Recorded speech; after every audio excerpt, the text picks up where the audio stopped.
ایک اقلیت انسانوں کی ایسی ہوتی ہے جن کے لیے میں دو لفظ اب استعمال کر رہا ہوں، ذہین اور حساس۔ ذہین اور حساس لوگوں میں قبض اور بسط کی کیفیت، یہ مختلف سائیکلز ہیں جو آتی رہتی ہیں۔ کبھی طبیعت میں پشمردگی ہے، دل بجھا ہوا سا ہے، کچھ نا امیدی سی ہے، خود اپنے اوپر اعتماد کی کمی محسوس ہو رہی ہے، مجھ میں صلاحیت نہیں ہے، میں کچھ نہیں کر سکتا، اب تک جو کچھ کیا اس کا بھی ہے، امنگ بھی ہے، امید بھی ہے، روشن پہلو نظر آ رہے ہیں۔ قبض کی کیفیت میں تاریک پہلو نظر آتے ہیں، مایوسی کے پہلو نظر آتے ہیں، پیسیمزم کی کیفیت، اور یہ جو بسط کی کیفیت ہے اس میں روشن پہلو۔ دیکھو یہ بھی تو ہے نا، آخر یہ بھی تو ہوا ہے، اور بھی ہو سکتا ہے، آخر اب تک میں نے یہ کام بھی تو کر لیا، آگے بھی مشکل آسان ہو سکتی ہے۔ یہ دو کیفیات ہیں قبض اور بسط کی، جن کو کہ صوفیاء کرام نے یہ اصطلاحات، یہ عنوان دیے، قبض اور بسط۔ جتنی انسان کے اندر حساسیت کی کیفیت زیادہ ہوگی، ذہانت زیادہ ہوگی، اتنا ہی یہ جو ویوز ہیں اس کی ایمپلیٹیوڈ زیادہ ہوتی ہے۔ کم ذہین انسان ہے، کم حساس ہے، آئیں گے تو صحیح ہے، لیکن یہ کہ وہ ویو جو ہے اس کا ایمپلیٹیوڈ جو ہے اس کے اندر اوپر اور نیچے کی کیفیت زیادہ نہیں ہوگی۔ لیکن جتنا یہ معاملہ بڑھتا ہے یہ جو ویو ہے اس کی ایمپلیٹیوڈ بڑھتا چلا جاتا ہے۔ لیکن نارمل انسان کا معاملہ یہ ہے کہ یہ حدود کے اندر رہے، اسی کی ایک کیفیت جو ہے ایب نارمل جب ہو جاتا ہے، یہی ہے جو جدید ہماری جو سائیکولوجیکل میڈیسن ہے اس میں اسے مینیکس ڈپریسو سائیکوسس کہا جاتا ہے۔ مایوسی ہوئی تو اتنی ہوئی کہ جیسے کمر ٹوٹ کر رہ گئی، اور اسی ڈپریشن میں ہوتی ہیں خودکشیاں، خودکشی کر جاتا ہے ڈپریشن۔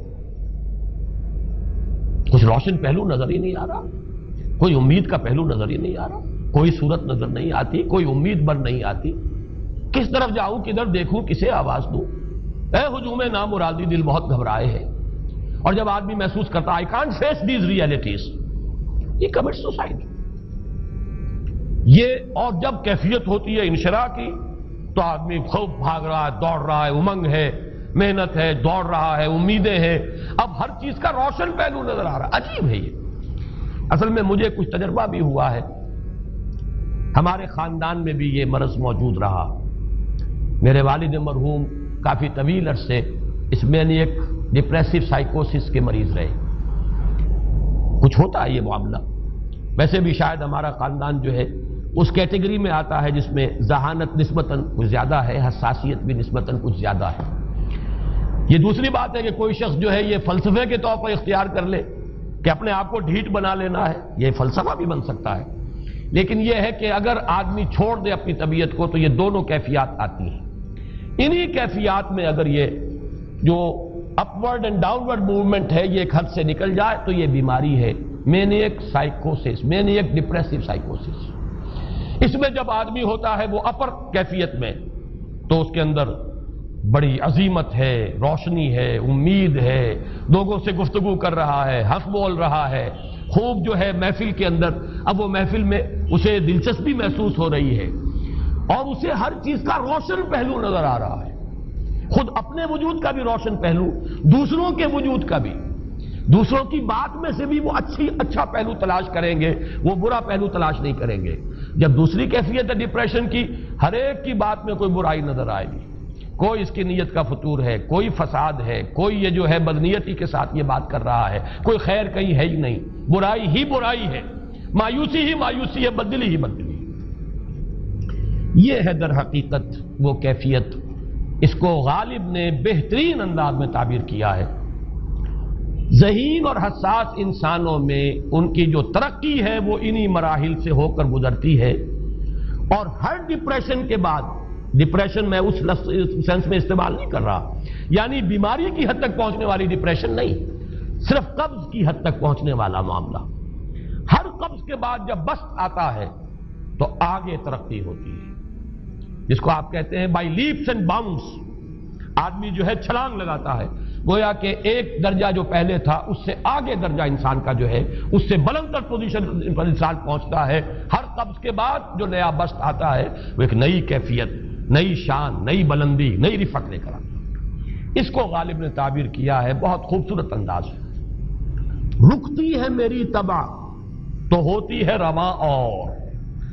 یعنی شاعر بھی کبھی ایسا وقت آتا ہے شعر جو ہے وہ اس پر نازل ہی نہیں ہو رہا، شعر نہیں کہہ پا رہا، طبیعت میں رکاوٹ سی ہے، بندش سی ہو گئی ہے، کوئی کلام موضوع ہو ہی نہیں رہا. لیکن پھر جب یہ کیفیت جو ہے بدلتی ہے اور جب پھر بست کی کیفیت آتی ہے، رکتی ہے میری طبع تو ہوتی ہے رواں اور، پھر اس کے اندر ایک جولانی نئی ایک کیفیت جو ہے انشراح کی، وہ ایک بالکل نئی کیفیت نئی شان کے ساتھ.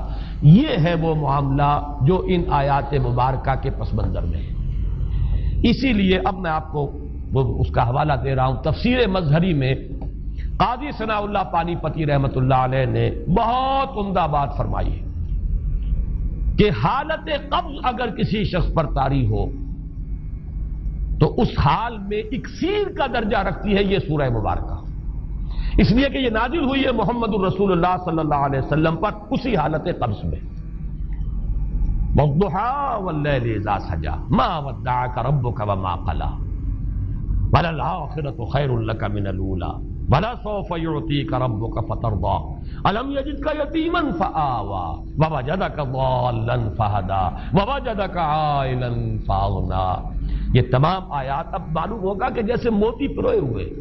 ایک لفظ قبض، اب اس میں جو بھی واقعاتی اور جو میں نے آپ کو روایاتی جو بھی پس منظر بیان کیا وہ بھی فٹ بیٹھ رہا ہے. وہ خودکشی کا معاملہ بھی آ گیا، اس میں فٹ بیٹھ رہا ہے کہ بخاری شریف میں روایت موجود ہے کہ حضور فرماتے ہیں کہ میری طبیعت پر اس درجے اضطراب تھا، اتنی کیفیت جو ہے میری تشویش کی تھی کہ میرے دل میں بار بار خیال آتا تھا کہ پہاڑ پر چڑھ کر اپنے آپ کو نیچے گرا دوں. یہ سارے معاملات اب آپ کو محسوس ہوگا جیسے تمام کڑیاں جو ہیں وہ جڑ گئی، جیسے رات کو اب آپ اٹھ نہیں پا رہے، اضمحلال ہے، اعصابی جو ہے اعصاب اس درجے متاثر ہو چکے ہیں. صرف یہ ایک احساسات کی کیفیت نہیں ہے، آپ کی قوت فعلی جو ہے، قوت عملی، وہ بھی اس درجے متاثر ہو چکی ہے کہ کئی راتیں گزر گئی اور آپ رات کو نہیں اٹھ سکے، جس پر کہ ام جمیل کو یہ کہنے کا موقع مل گیا کہ معلوم ہوتا ہے محمد تمہارا شیطان تمہیں چھوڑ گیا.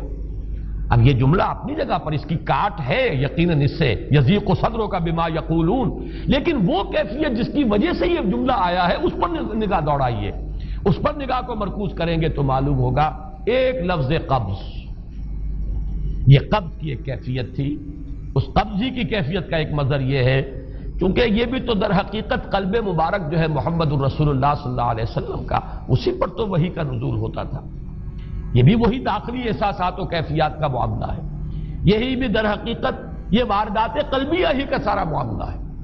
اس کو آپ خارج سے تعبیر نہیں کر سکتے، نہ ابھی کوئی ایسے مصائب تھے، نہ ایسی کوئی مشکلات تھیں، نہ ابھی کوئی رد و قضا ایسی شروع ہوئی، نہ ابھی کوئی بحث و نزاع کا معاملہ ایسا ہوا، نہ کوئی ابھی کوئی فزیکل پرسیکیوشن شروع ہوئی. یہ سب داخلی ہی کیفیات ہیں، اور ان داخلی کیفیات کے حوالے سے ان سورہ مبارکہ کو اگر صحیح سمجھا ہے تو صوفیہ نے سمجھا. وہ جو اقبال کا شعر ہے کہ کچھ جو سمجھا میرے شکوے کو تو رضواں سمجھا، مجھ کو جنت سے نکالا ہوا انسان سمجھا. اور کون سمجھے گا؟ وہ تو سمجھے گا کہ دکھے ہوئے وہ دل کی صدا ہے، وہ کیا ہے جو اقبال کی وہ ایک نظم ہے پرندے کی فریاد، گانا اسے سمجھ کر خوش ہونا سننے والے. یہ تو در حقیقت ایک دکھے ہوئے دل کی صدا فریاد، یہ صدا ہے. تو یہ کیفیت جو ہے رضوان سمجھ سکا ہے جو کہ داروغہ جنت ہے، اس نے سمجھا یہ وہی آدم جو نکالا گیا تھا یہاں سے، یہ اس کی فریاد ہے. کچھ جو سمجھا میرے شکوے کو تو رضواں سمجھا، مجھ کو جنت سے نکالا ہوا انسان سمجھا. تو واقعہ یہ ہے کہ اس سورہ مبارکہ کا صحیح فہم اگر حاصل ہوا ہے، وہ امام راضی کو حاصل ہو ہی نہیں سکتا. وہ عقل اور منطق کی گتھیاں سلجھانے والے آدمی ہیں، اپنی جگہ ان کی کنٹریبیوشن بہت. یہ لغت اور ادب کا کوئی خاص مسئلہ اس میں ہے ہی نہیں کہ زمخشری اس میں کوئی جولانی دکھائیں اپنی، اس میں کوئی ایسا اشکال ہے ہی نہیں، نحوی اشکال ہی نہیں. لیکن یہ واردات قلبیہ کا معاملہ ہے، احساسات باطنی کا معاملہ ہے، یہ نفسیات انسانی کا معاملہ ہے. اور اس کو وہی سمجھ سکتے ہیں کہ جو ماہرین علم نفس ہیں، اور وہ ہیں صوفیاء کرام ہمارے ہاں، جن کا وہ ذوق ہے باطنی کیفیات و احساسات، جن کا موضوع ہے کہ یہ در حقیقت حالت قبض کی کیفیت ہے.